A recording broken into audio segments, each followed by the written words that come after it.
Lisa Monroe woke up to the sound of her alarm clock at 5 in the morning. She reached over to turn it off and knocked over her water glass.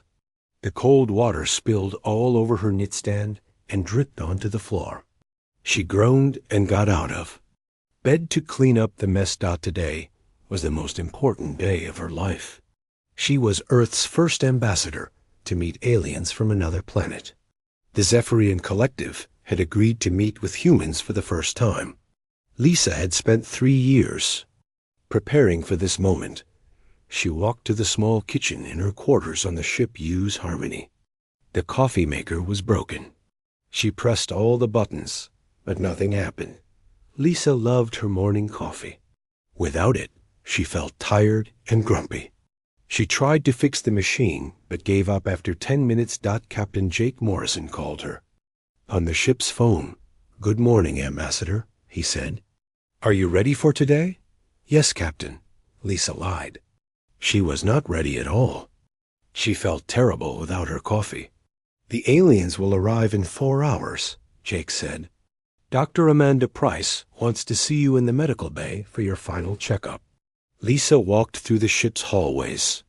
The Hughes Harmony was humanity's best diplomatic vessel. It had taken 2 years to build and cost billions of dollars. Everything on the ship was perfect, except for Lisa's broken coffee maker. In the medical bay, Dr. Amanda Price checked Lisa's blood pressure and heart rate. "You seem stressed," Amanda said. "Your heart is beating fast." "I'm fine," Lisa said. "Just excited to meet the aliens." "Remember, this first meeting will decide how aliens see all humans," Amanda said. "No pressure, but the future of our species depends on you." Lisa's phone buzzed. She looked at the message, and her face went pale. Her father was in the hospital. He had a heart attack during the night. The doctors said he was stable, but Lisa wanted to be with him. "Bad news?" Amanda asked. "My father is sick," Lisa said. "He's in the hospital on Earth." "I'm sorry to hear that," Amanda said. "Do you want to delay the meeting?" Lisa shook her head. "No, we can't. The aliens traveled for months to get here. We can't make them wait."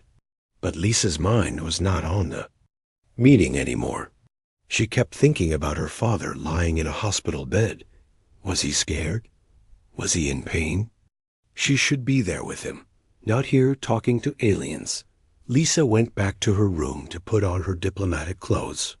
Earth's best designers had made special robes for this historic meeting. The robes were white and gold, with Earth's symbol on the chest.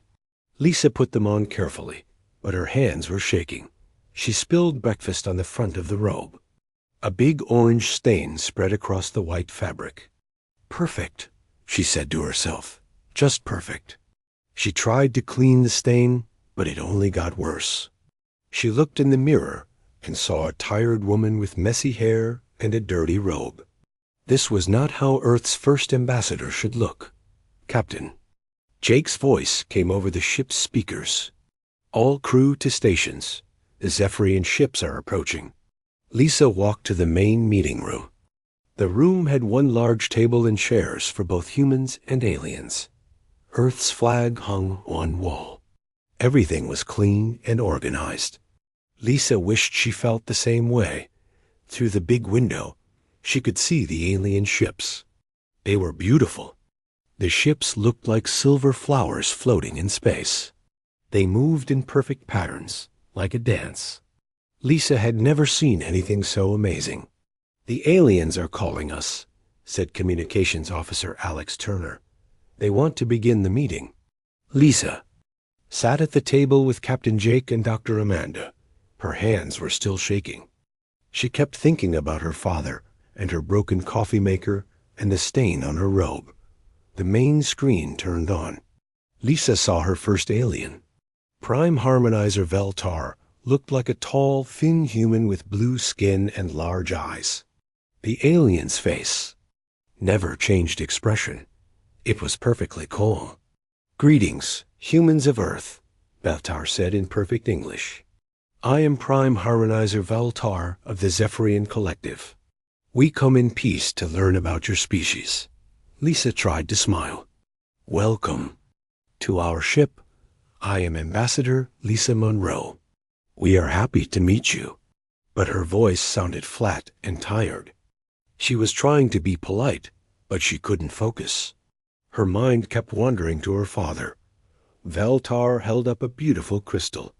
This is a gift from our people to yours. It represents friendship and understanding between our species. The aliens. Assistant brought the crystal to Lisa. It was the most beautiful thing she had ever seen. It was clear like glass, but had tiny lights inside that moved like stars. Lisa reached for the crystal, but her shaking hands could not hold it properly. The crystal slipped from her fingers and fell to the floor. It did not break, but it made a loud noise when it hit the ground. I'm sorry, Lisa said quickly. She bent down to pick up the crystal. I didn't mean to drop it. But Veltar's large eyes were watching her every move. The alien's face was still calm, but Lisa could tell something was wrong. Are you well, Ambassador Monroe? Veltar asked. Yes, I'm fine, Lisa said, but she was not fine. She was tired and worried and upset. She wanted this meeting to be over, so she could call her father. Tell us about human customs, Veltar said. Lisa tried to remember her training. She had practiced this speech hundreds of times. But now, sitting in front of the alien, she could not think clearly. We have many customs, she said. We shake hands. We give gifts. We talk about the weather.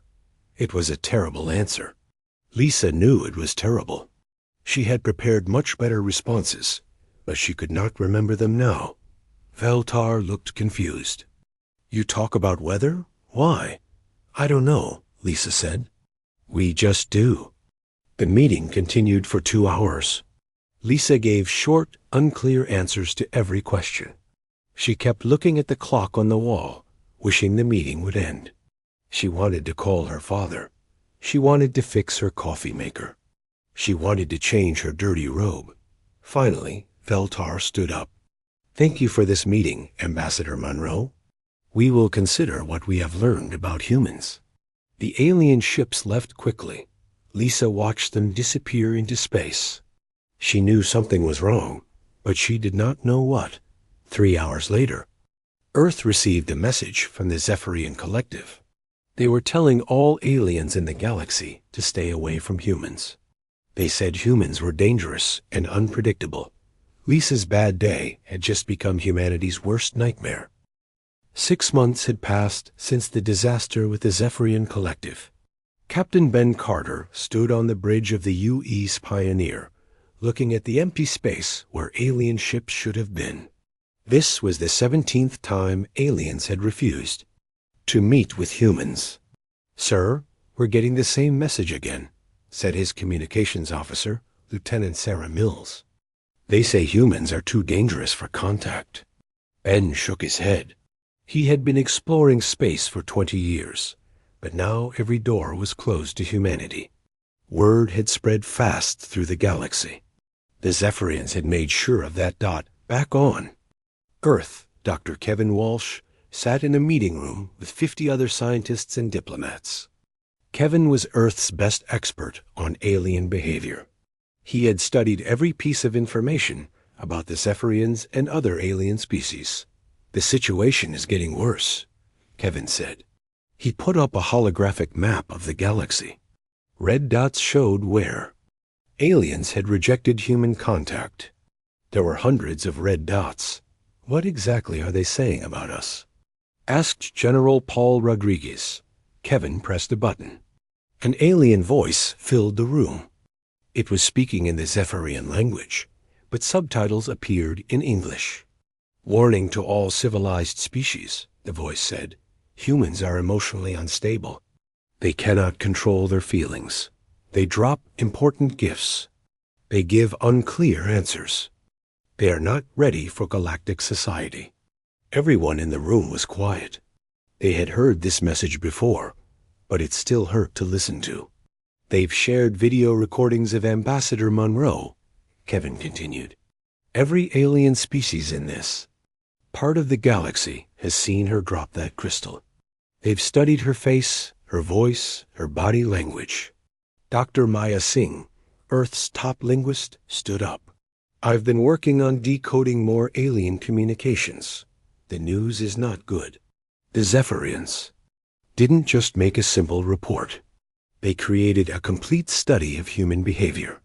Maya pressed a button on her tablet. New images appeared on the big screen. They showed charts and graphs with alien writing. This is from their database, Maya said. They recorded everything about Lisa's meeting. Every time she looked at the clock. Every time her hands shook. Every time her voice changed. The images showed Lisa's face broken down into tiny parts. The aliens had measured her eye movements, her breathing, even how much she blinked.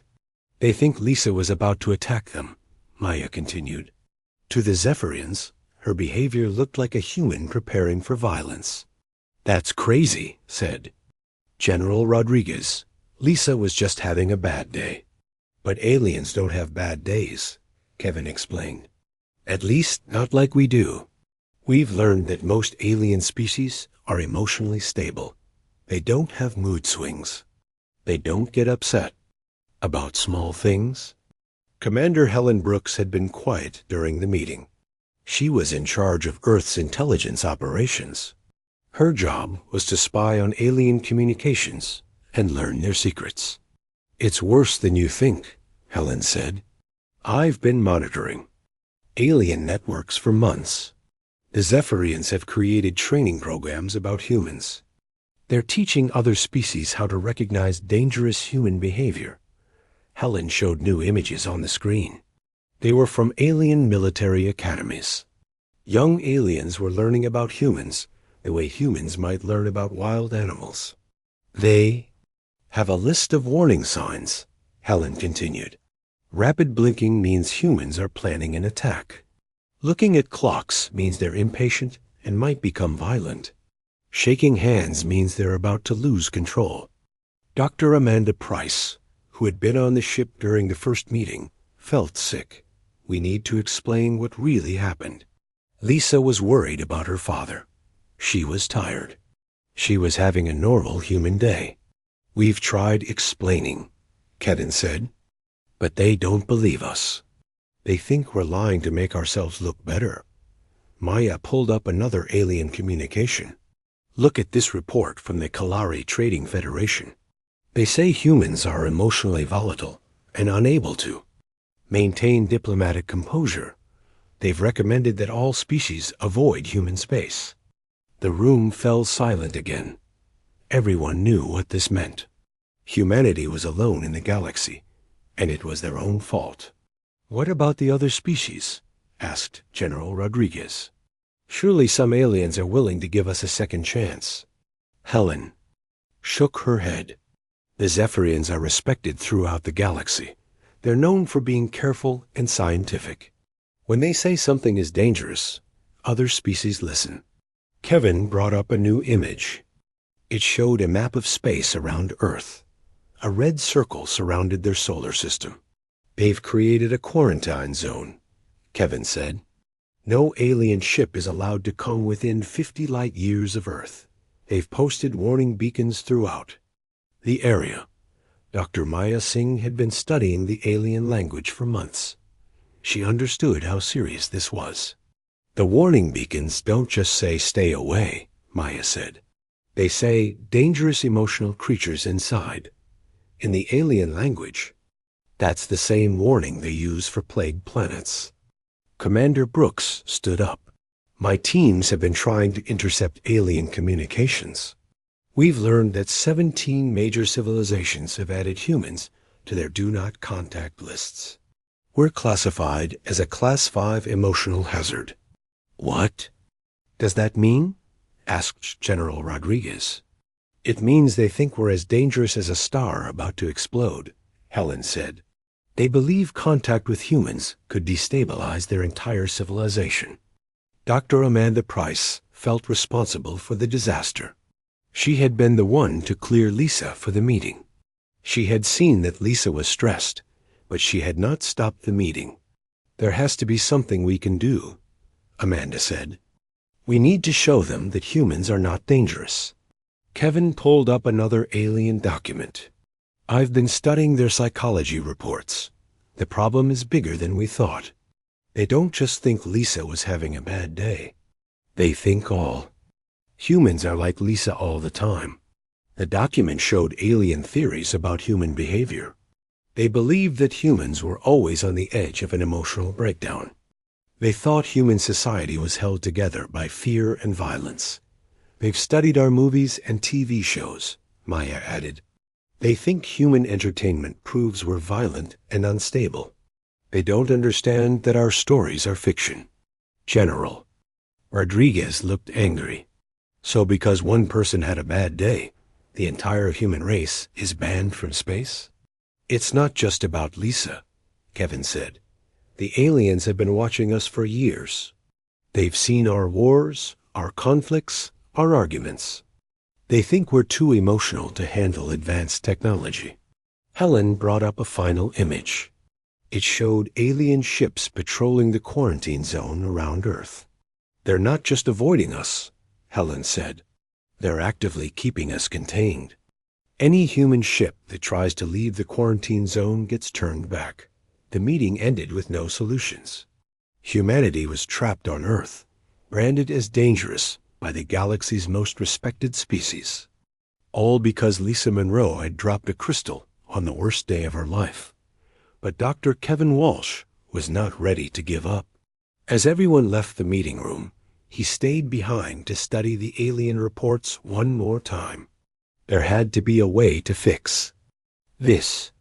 There had to be a way to show the aliens that humans were not the monsters they thought they were. He just had to figure out how. Lieutenant Colonel Steve Adams was not like other human officers. He was patient, calm, and very good at solving problems.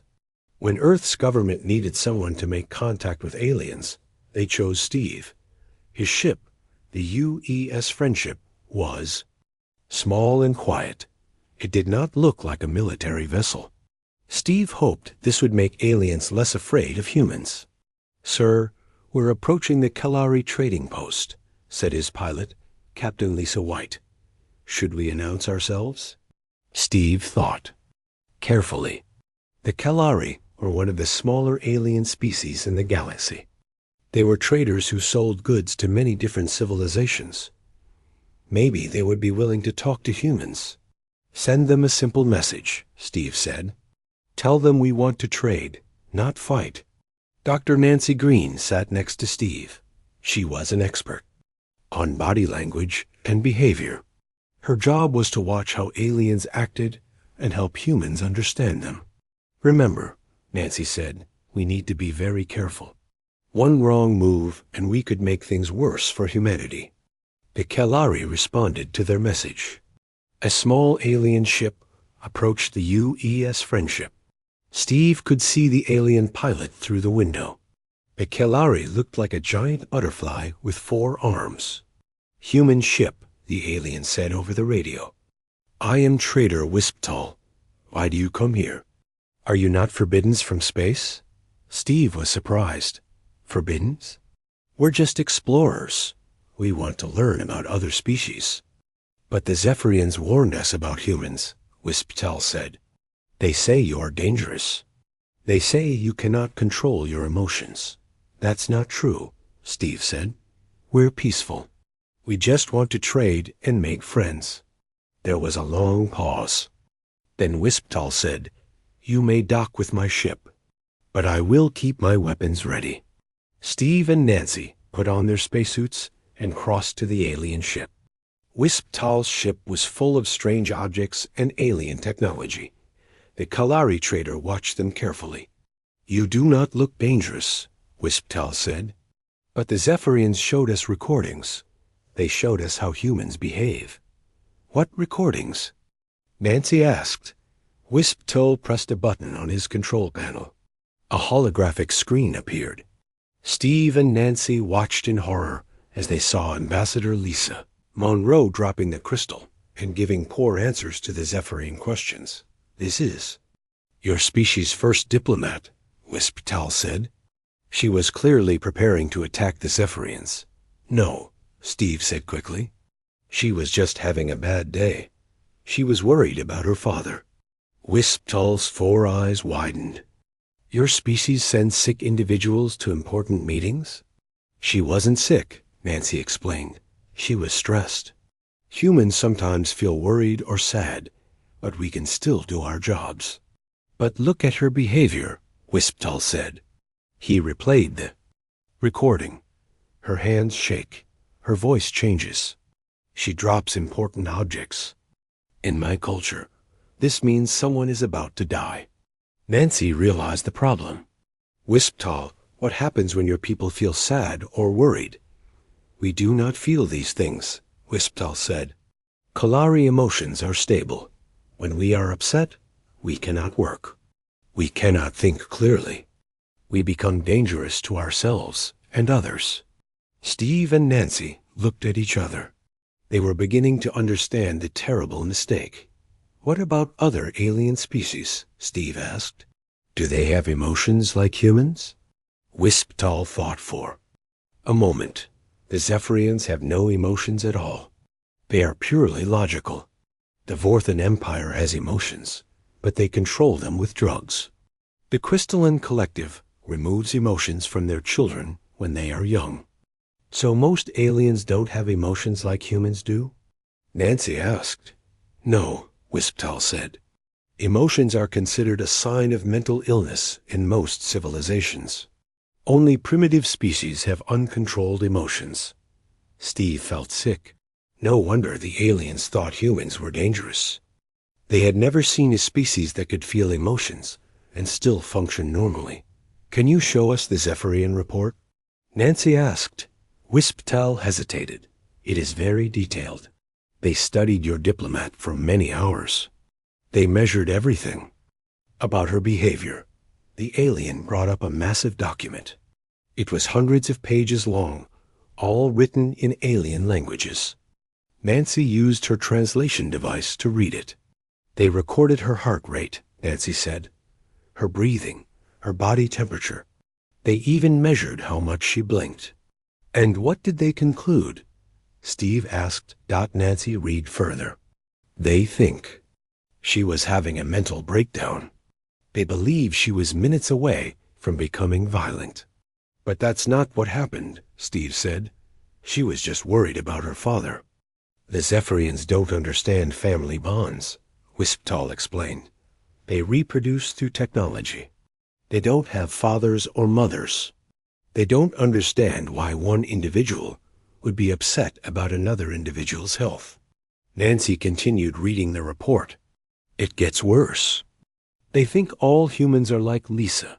They believe human society is unstable because everyone is always having emotional breakdowns.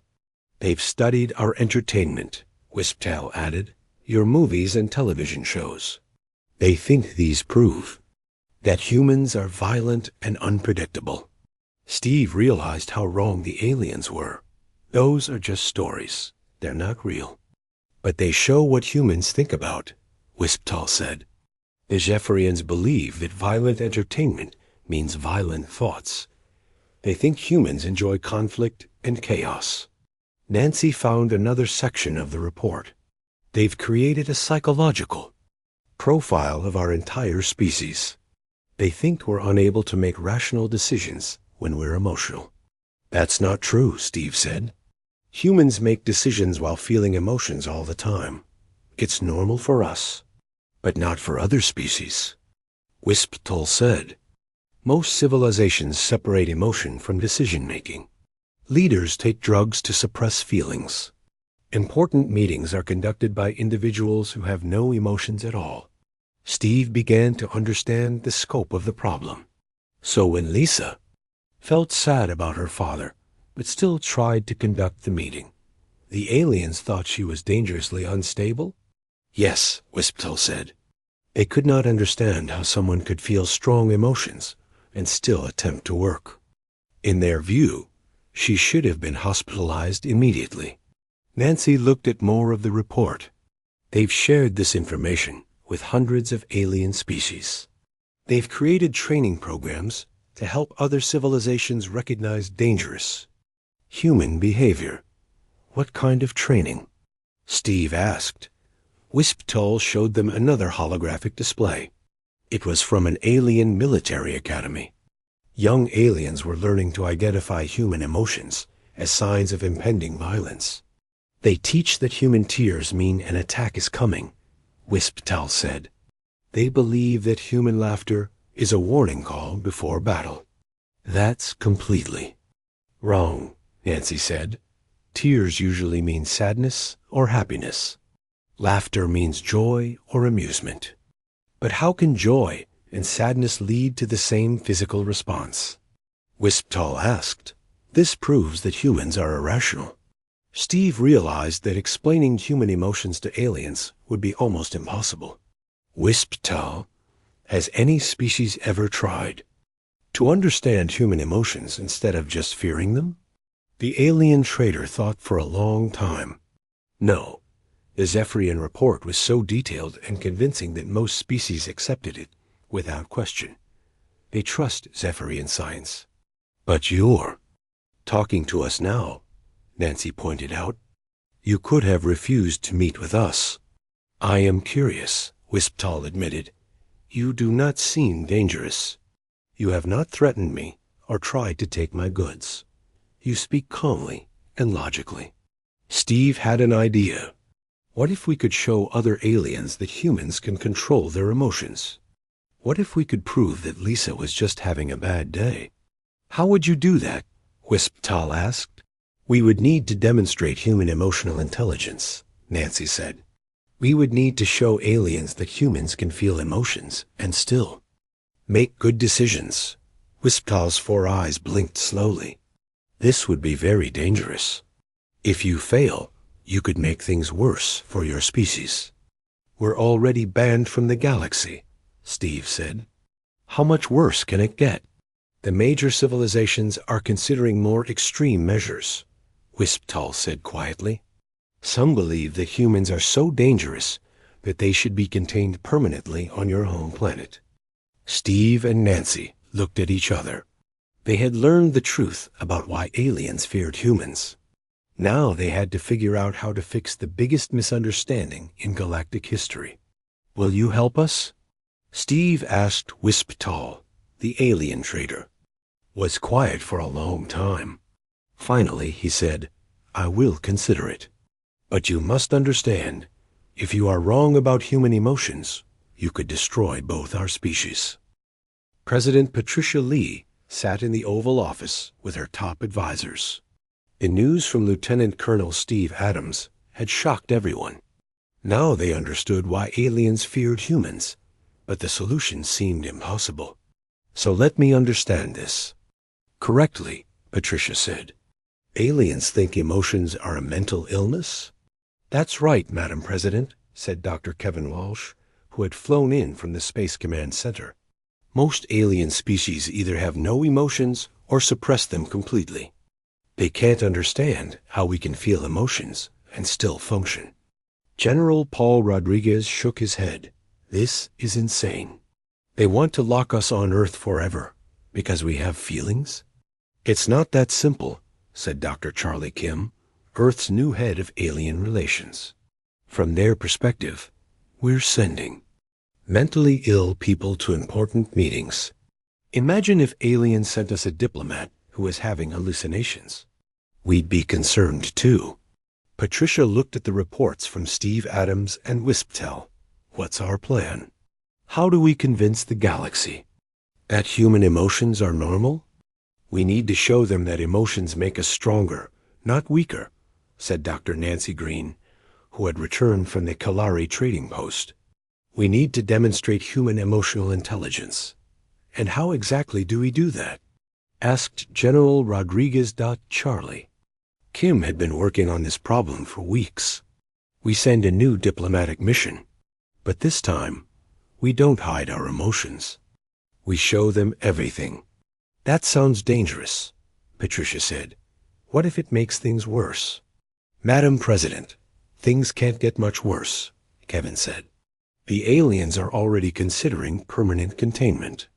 Some species want to put a force field around our entire solar system. Nancy had an idea. What if we create a new kind of diplomatic protocol? Instead of pretending to be emotionless like other species, we show aliens how humans use emotions to make better decisions. Explain that, Patricia said. Think about it, Nancy continued. When humans are afraid, we're more careful. When we're angry, we work harder to solve problems. When we're sad, we're more compassionate. Emotions give us information about situations. Dr. Amanda Price, who had been studying alien psychology, joined the conversation by video call. I've been researching Zephyrian behavior. They make decisions based only on logic. But logic without emotion can lead to terrible mistakes. What do you mean? Patricia asked. A purely logical species might decide to destroy a planet because it's more efficient than relocating the population, Amanda explained. They wouldn't feel bad about it because they don't have emotions. Emotions like compassion and empathy make us more moral. General Rodriguez was starting to understand. So we need to show aliens that emotions are actually an advantage? Exactly, Charlie said. We need to demonstrate that humans can feel emotions and still make good decisions. Maybe even better decisions. Patricia thought about the plan. It was risky, but doing nothing was also risky. Who would lead this mission? I volunteer, said Captain Rachel Ford, who had been listening to the conversation. Rachel was one of Earth's best diplomats and a skilled negotiator. This mission would be different from anything we've tried before, Patricia warned. You would have to be completely honest about your emotions. I understand, Rachel said. We need to show aliens that human emotions are not a weakness. Charlie Kim had been working on the technical details. We'll need to create an emotional monitoring system. Something that shows aliens exactly what humans are feeling and thinking. That sounds invasive, Patricia said. It has to be, Nancy explained. The aliens need to see that we're not hiding anything. They need to understand that emotions are a normal part of human thinking. Dr. Tony Clark, Earth's top technology expert, joined the meeting. I can build a real-time emotional monitoring system. It would show heart rate, brain activity, stress levels, everything. And you think this will convince the aliens? Patricia asked. It's our best chance, Kevin said. If we can show them that emotions help us make decisions instead of interfering with them, maybe they'll change their minds. Patricia approved the plan, but she had concerns. Who else would be on this mission? We need people who can demonstrate different types of human emotions. Rachel had already thought about this. I want to bring people who are dealing with real, emotional situations. We need to show aliens that humans can handle stress and still do their jobs. That's risky, General Rodriguez said. What if they have emotional breakdowns during the meeting? That's exactly what we need to show won't happen, Nancy said. We need to prove that humans can feel strong emotions and still remain professional. Dr. Ellen Murphy, who had been working on translation technology, had an idea. What if we create an empathy translator? Something that helps aliens understand what human emotions actually mean. How would that work? Patricia asked. We could program it to explain human emotions in terms that aliens understand, Ellen said. For example, when a human feels sad, the translator could explain that this makes them more careful and thoughtful. Not violent. Tony Clark was excited about the technology. We could combine the emotional monitoring system with the empathy translator. Aliens would see what humans are feeling and understand why those feelings are helpful. The team spent the next month preparing for the mission. They built the emotional monitoring system and the empathy translator. They practiced showing emotions while conducting negotiations. Captain Rachel Ford chose her crew carefully. She picked Sergeant Dan Pierce, whose mother had died recently. She wanted to show that humans could handle grief and still work effectively. She also chose engineer Kate Williams, who was going through a divorce. This would demonstrate that humans could deal with relationship problems and still perform their duties. Communications Officer Alex Turner had just become a father. Rachel wanted to show that happy emotions could also be part of professional work. "Are you sure about this crew?" Patricia asked during the final meeting. "They're all dealing with major life changes." "That's exactly why I chose them," Rachel said. "We need to show aliens that humans can experience strong emotions and still be trusted with important responsibilities." Dr. Tony Clark finished installing the monitoring equipment on the ship HFY Understanding. The system will broadcast everything to the aliens. They'll see your heart rates, brain activity, stress levels, and emotional states in real time. "And the empathy translator?" Rachel asked. "It will explain what each emotion means," Dr. Ellen Murphy said. "When you feel nervous, it will tell the aliens that this makes you more careful and attentive." The day before launch, President Patricia Ley visited the crew. "You understand that this mission could determine humanity's future in the galaxy?" "We understand, Madam President," Rachel said. "We're ready to show the aliens who we really are." "What if they don't believe you?" Patricia asked. "Then at least we'll have tried," Rachel said. "And maybe we'll learn something that helps the next mission." The HFY Understanding launched toward the neutral space station where aliens had agreed to observe the human demonstration. Captain Rachel Ford and her crew were about to attempt the most important diplomatic mission in human history. They were going to prove that having emotions was humanity's greatest strength, not its biggest weakness. The fate of the human species depended on their success. The HFY Understanding approached the neutral space station called Haven Point. Captain Rachel Ford looked out at the dozens of alien ships waiting to observe the human demonstration. Her heart was beating fast, but she was ready. "Captain, all alien observers are in position," said Communications Officer Alex Turner. "They're ready to begin." Rachel nodded. The emotional monitoring system was already active. Every alien ship could see her heart rate, brain activity, and stress levels displayed on their screens. "Attention alien observers," Rachel said over the communication system. "I am Captain Rachel Ford of the United Earth Space Command. Before we begin, I want to be completely honest with you. I am nervous about this meeting." The aliens watched their monitors as Rachel's stress levels appeared on screen. The empathy translator activated, explaining to the aliens that human nervousness indicated increased attention and careful thinking.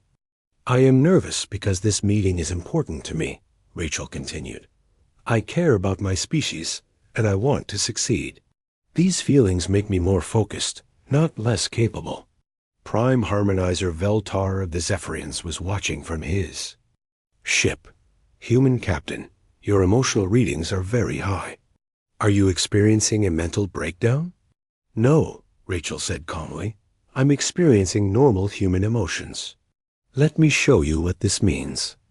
Rachel began the diplomatic presentation she had prepared. As she spoke, the aliens watched her emotional readings. They could see that her stress levels were high, but her performance was excellent. She spoke clearly, answered questions thoughtfully, and made logical arguments. "You can see that I am feeling emotions," Rachel explained. "But these emotions are helping me, not hurting me. My nervousness makes me more careful with my words. My concern for my species makes me work harder to succeed." Sergeant Dan Pierce stepped forward. "I would like to speak about grief," he said. "My mother died 3 weeks ago. I loved her very much, and I miss her terribly." The aliens watched as Dan's emotional readings showed deep sadness, but his voice remained steady and professional. "Losing my mother was the worst thing that has ever happened to me," Dan continued. "But this grief has taught me something important. It has made me more compassionate. When I see others suffering, I understand their pain. This makes me a better soldier, and a better person. The empathy translator explained to the aliens that human grief could lead to increased empathy and wisdom. The aliens had never seen anything like this before. Engineer Kate Williams spoke next. "I am going through a divorce," she said. "My marriage is ending, and it hurts deeply. But this experience has not made me weak or dangerous." The aliens could see Kate's emotional pain on their monitors. Her heart rate was elevated, and her stress hormones were high, but she continued to speak with clarity and purpose. "This difficult time in my life has taught me to solve problems better," Kate explained. "When you're dealing with emotional pain, you learn to think more carefully about decisions. You learn to communicate more clearly. You learn to be more patient with others." The empathy translator told the aliens that human emotional pain could lead to improved problem-solving skills and better communication abilities. Communications. Officer Alex Turner smiled as he stepped forward.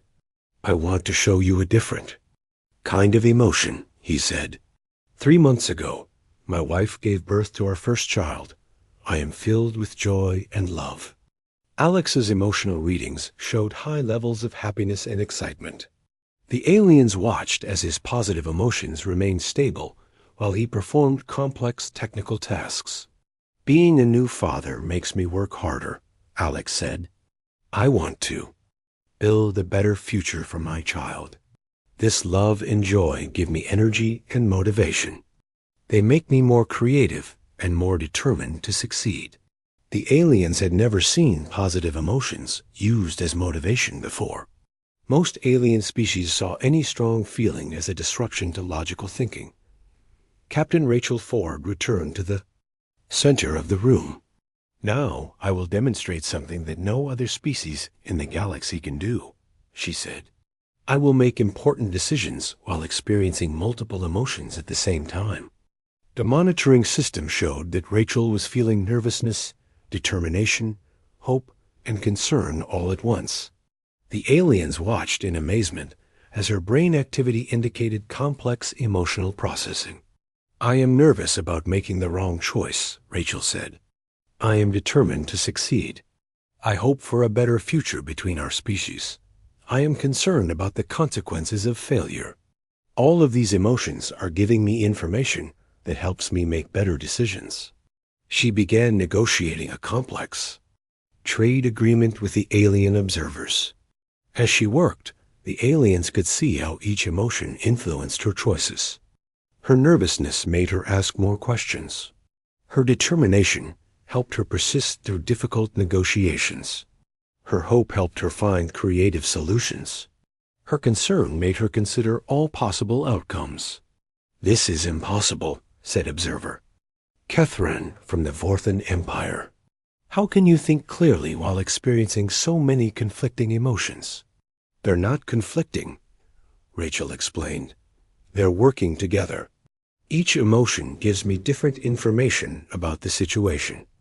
Together, they help me understand the complete picture." Dr. Tony Clark's voice came over the communication system from Earth. "Alien observers, you are witnessing something unique in the galaxy. Humans have evolved to use emotions as a tool for better decision-making." The empathy translator provided detailed explanations of how each human emotion contributed to improved thinking and problem-solving. Wisp Tal, the Kalari trader who had helped humans understand the problem, spoke from his ship. "I have been observing these humans for several hours. Their emotional readings have been high throughout this time, but their performance has been excellent. They have not become violent or irrational." Prime Harmonizer Veltar studied the data carefully. "This contradicts everything we know about emotional species. How do we know this is not an act? How do we know these humans are not suppressing their true nature?" "Because we're showing you everything," Rachel said. "Our monitoring system cannot be faked. You can see our real emotions, our real thoughts, our real stress levels. This is who humans actually are." She paused and looked directly at Veltar C. "Ship, 6 months ago, you met Ambassador Lisa Monroe. She was having one of the worst days of her life. Her father was dying, she was exhausted, and she was under enormous pressure. But even then, she was trying to do her job.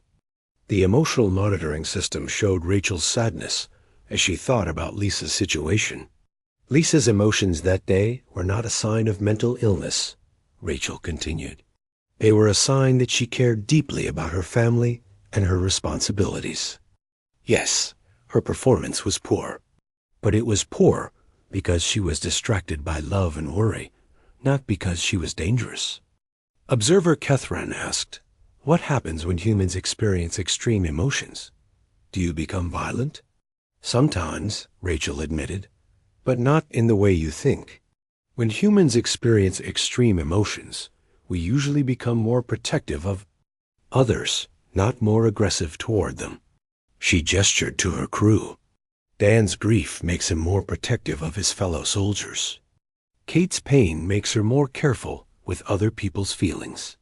Alex's joy makes him work harder to protect his family's future. The aliens spent hours asking questions and observing human behavior. They watched as the crew handled stress, solved problems, and made decisions while experiencing various emotions. Finally, Veltar spoke. "We have observed something we did not think was possible. These humans are using emotions to enhance their logical thinking, not replace it." "That's exactly right," Rachel said. "Emotions give us information that pure logic cannot provide. They help us understand the importance of different outcomes.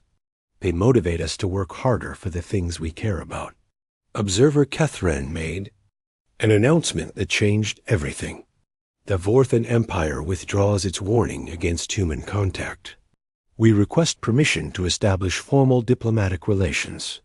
One by one, other alien species made similar announcements. The Crystalline Collective wanted to study human emotional intelligence. The Kalari Trading Federation offered to become humanity's first trading partners. Even Prime Harmonizer Veltar made a surprising statement. The Zephyrian Collective acknowledges that our previous assessment of humans was incomplete. We request permission to conduct new studies of human emotional capabilities. 6 months later, Captain Rachel Ford stood in the same room where Ambassador Lisa Monroe had first met the aliens. But now the room was full of alien diplomats who had come to learn from humans. "Ambassador Monroe," Rachel said to Lisa, who had been invited to the celebration, "would you like to address our guests?" Lisa stepped forward nervously. The emotional monitoring system showed her anxiety, but also her determination and hope. "6 months ago, I had the worst day of my life in this room," Lisa said. "I was worried about my father, I was tired, and I made mistakes. But today I understand that my emotions that day were not a weakness. They were proof that I cared deeply about the people I love." The alien diplomats listened carefully as the empathy translator explained how Lisa's concern for her father demonstrated human capacity for love and loyalty. "The galaxy is now implementing what we call the Human Protocol," announced Observer Kethran. "Before any important negotiation, we check to make sure all participants